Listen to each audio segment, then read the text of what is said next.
Bonjour à tous, bonsoir à tous plutôt, puisque on est en début de soirée.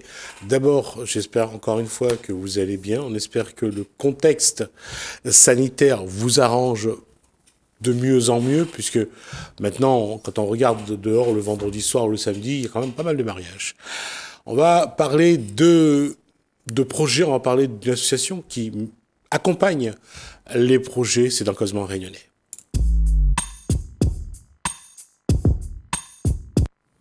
Alors, si je ne me suis pas trompé sur mon papier, j'ai noté Sabrina Cazé et Sylvette Didat. Tout à fait. Bonjour. Alors, Sabrina Cazé. Enchantée, bonjour. Bonsoir. Et bonsoir à donc Sylvette Didat. Bonsoir. Alors, elle a réussi à dire bonsoir, ça va être très... Quand on a encouragé sur le Grand Raid, c'est pas toujours évident de revenir le lendemain pour parler à la télé. Alors, c'est quoi votre association? Alors, notre association s'intitule Animation, Développement et Proximité, ADP. Nous sommes basés sur le territoire de Brapano. Nous avons au sein de notre conseil d'administration une organisation sous forme de gouvernance partagée, dans le sens où il y a cette forme juridique légale qu'on doit déclarer, mais avec un président, secrétaire, trésorier. Donc le président est monsieur Dominique Carrère. Nous avons des vice-présidents aussi des acteurs économiques, donc un élu de la Chambre des métiers, un agent immobilier et un artisan. Nous avons une secrétaire de direction et aussi une juriste. Voilà, 6 personnes, 6 membres actifs qui nous ont donné à Sylvette et moi cette occasion, à travers cette structure, de pouvoir trouver les moyens de travailler et mutualiser nos forces sur le territoire de Brapano afin de redynamiser un peu le tissu associatif, les quartiers dont nous sommes toutes les deux, elle et moi, de formation. Alors, donc, l'association, bien sûr, c'est selon les critères de la loi de 1901. Tout à fait. Donc, au niveau de la structure, lorsqu'on parle de mutualiser au niveau du tissu associatif, vous travaillez, par exemple, avec combien d'associations? Alors, pour vous dire, c'est qu'au niveau, l'association, elle existe depuis 2005. Nous avons provoqué une assemblée générale extraordinaire l'année dernière, enfin en 2020, afin de rafraîchir un peu l'objet social. Donc, à l'intérieur de cet objet, on a rajouté fédératrice d'associations. Pourquoi? Parce que même s'il y a une vision des associations à Saint-Benoît, la demande sur un état des lieux à diagnostic que Sylvette et moi, nous avons fait sur le territoire, on s'est rendu compte qu'il fallait prendre une autre entrée pour pouvoir ramener les gens vers une adhésion différente. Donc, le terme mutualisé, il est fort de sens parce qu'il n'y a pas que dans le domaine associatif, parce qu'on aimerait rayonner sur le territoire en créant des passerelles avec les services du territoire, avec les administrés, voilà. La population aussi. Voilà. Avec la population, c'est-à-dire... J'ai eu l'occasion de vous rencontrer lors d'une convention avec l'Université de La Réunion, la CRES, le comité régional d'économie sociale et solidaire, oui. Et également la donc... ville de Brapano. Ouais. Comment vous pouvez utiliser l'économie sociale et solidaire, justement, dans les actions que vous essayez de construire? Alors, c'est oui. par rapport au projet des habitants, par rapport à leur motivation, les objectifs qu'ils attendent, et puis aussi à travers l'insertion des jeunes et moins jeunes. Voilà. Alors, à travers, pour compléter ce que disait Sylvette, c'est qu'à travers cet objet social, nous n'avons pas aussi la fédération des associations, dont on a mis en place une formation validée par la DRAGES, en association avec un organisme de formation, la formation des dirigeants. Parce qu'on a un constat, c'est que les gens consomment, par exemple, des subventions, façon de parler, je le mets en guillemets le mot, consomment, et n'a pas réellement une réalité par rapport à ce que vous disiez sur la loi de 1901. Donc on a dit, on prend à la base le socle du problème, les fondements du tissu associatif étaient existants sur le territoire, donc on va aller à travers ces associations qui représentent une masse qui permet justement de créer une dynamique territoriale. Donc on s'est dit, ces associations ou ces personnes référentes qu'on a mis dans les quartiers, à travers notre objet social avec la formation des dirigeants, la formation d'administrés, l'insertion à travers l'activité économique, et à l'intérieur nous avons aussi fléché l'économie sociale et solidaire. Et à travers nos actions, dans animation, développement, proximité, c'est pour ça qu'on a mis cet intitulé-là, c'est pour ramener, mettre en cohésion cette partie où je veux faire vivre mon quartier, animation. Développement, c'est comment mes petites mains et le groupe de personnes bénévoles, puisqu'on commence, nous, à travailler sur cette idée-là, puissent déjà commencer par la masse ascendante pour pouvoir répondre à une demande, pas venir imposer. Donc à partir de là, on a eu cette cohésion sociale, cette volonté de la part des populations qu'on a rencontrées dans les quartiers et sur le territoire de Brabant.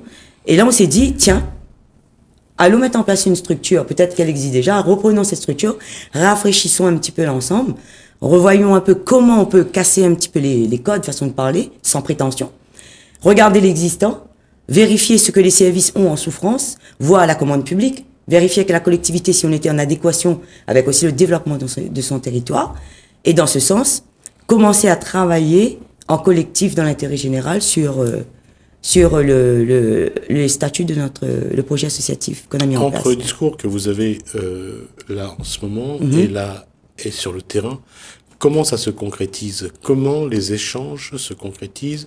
Est-ce qu'il y a un vrai échange? Est-ce que émerge un projet à un moment ou à un autre? C'est des rencontres qu'on fait avec la population sur le quartier. C'est-à-dire, on va souvent dans les quartiers et on rencontre pas mal de personnes. Et de là, il y a quand même, c'est à ce moment-là qu'émergent leurs idées. Et là, on met en paquet toutes leurs attentes, leurs besoins. Et c'est qu'avec ça, on peut construire avec ce public. Le projet commun. La fiche action, par exemple, concrètement. Tout à l'heure, vous avez mis le doigt sur une présence lors d'une signature d'une conférence. Ben, la Fabrique des territoires, le portage de projet en lui-même, la réflexion à la base, c'était nous. On avait vu en 2020 des problématiques ou des thématiques émerger de la population pour compléter ce que disait Sylvette. Donc à partir de là, c'est là que dans ces concertations autour d'une table où l'usager, le référent de quartier, les acteurs économiques, les partenaires sollicités, la réflexion portée sur la thématique, prenons par exemple le volet insertion, où on les invite à venir partager et de dire. Et c'est là ensuite on a cette écriture commune où on arrive, c'est ce que tout à l'heure vous me demandez, comment on mutualise l'ensemble. C'est-à-dire qu'on vient pas, Sylvette et moi, sur une idée, on n'est pas à cette idée, et on demande à la population d'appliquer. C'est de l'émergence de chaque quartier avec son histoire, sa problématique, sa culture. Exemple, Pagnandi, il y aura un projet culturel à caractère d'insertion, où on va prendre le contexte, mais c'est les gens qu'on a rencontrés, les personnes qui souhaitent le mettre en place. Par exemple, dans nos actions aussi, nous avons ce qu'on appelle l'insertion par les jardins collaboratifs, dans une démarche participative, où nous travaillons avec le développement local, les services de la collectivité, où il y a un projet qui est en cours, donc au passage, on félicite ce partenariat et ce conventionnement, parce qu'on se rend compte qu'il y a une volonté réelle de vouloir développer un territoire quand une communication est saine et transparente autour d'un collectif dans un intérêt général, autour d'une table. Et le développement local, ce service de la collectivité, on a eu l'occasion de démarcher auprès d'eux et ils nous a inscrits dans un projet PAT, un projet de développement autour de l'agriculture raisonnée. Et dans nos jardins partagés, on essaie de faire en sorte aussi, à travers nos bénévoles, par exemple, on a mis à disposition ce conventionnement un foncier sur le champ de foire. Ben, ces personnes-là, avec les organismes avec qui nous sommes conventionnés adhérentes au niveau de la structure, ben, on va mettre en place un chantier d'insertion à travers ça, créer une dynamique où peut-être sur 2 années, rendre pérenne à travers leur bénévolat, trouver le moyen de mettre en place un emploi. Ça peut être à travers un chantier d'insertion, ça peut être à travers un PEC, ça peut être à travers par emploi comme licence. Mais surtout partir de la base de leur appétence qu'ils sont propres, qu'ils veulent développer, et vérifier que le partenaire qui est associé avec nous puisse nous apporter des produits ou des outils qui permettront de former ces personnes-là à leur demande et rendre pérenne pour que ce ne soit pas un projet ponctuel et que ces bénévoles-là, ensuite, on les laisse de côté. C'est un projet qui est construit raisonnablement à travers une volonté de ces bénévoles qui ont compris la démarche du volontarisme de départ et pour aboutir sur la qualification. Ça fait combien de temps que vous menez cette démarche? Ben écoutez, nous existons depuis août 2020 officiellement, inscrits au journal officiel avec les modifications. Et on a eu l'occasion de faire le tour et d'aller frapper avec notre bâton pèlerin. Notre bureau, on était dans l'itinérance, hein, c'est notre voiture, hein, c'est notre volonté à nous, parce qu'on se disait que par rapport à ce contexte Covid, malheureusement, on est aussi un peu freiné. Il y avait la valeur humaine et on l'a au cœur de notre structure. Cette importance, on se dit que l'humain a sa place, qu'il a le droit d'exprimer ses émotions, de donner son avis, d'apporter ses besoins en fonction de lui et en fonction de ce qui existe autour de lui, et de prendre aussi ce boulevard, cette occasion, d'essayer peut-être modifier un petit peu la manière de voir les choses quand on sortira du Covid. Et la période Covid a été quand même un tremplin pour pouvoir justement travailler cette préoccupation que l'est la population, justement. Mais la population que vous côtoyez, c'est une population généralement précaire, Oui. qui ont des projets parfois, ou ne serait-ce des idées pour des projets. Oui. Comment vous construisez justement avec cette population, vous construisez un projet? Alors, à travers, par exemple, le partenariat collectivité tripartite dont vous avez cité en amont, collectivité, université et CRES, Centre régional d'économie sociale et solidaire, le fait de rapporter ce savoir-faire sur le territoire et de créer cet observatoire va permettre justement, à travers nous qui faisons de l'accompagnement aussi à travers notre objet social, d'émerger, de donner de l'importance sur le portage de projet.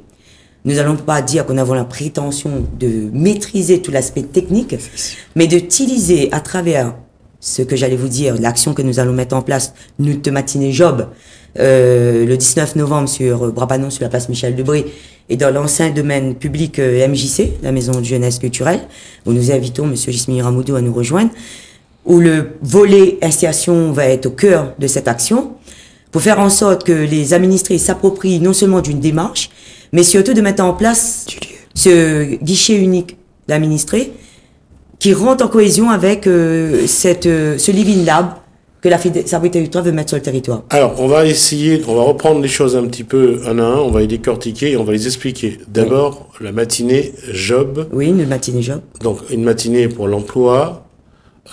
Où ça? Alors, sur la place Michel Debré, face à la mairie, dans le bâtiment, dans un sens circulaire sanitaire, hein, dans le bâtiment anciennement MJC, qui n'existe plus.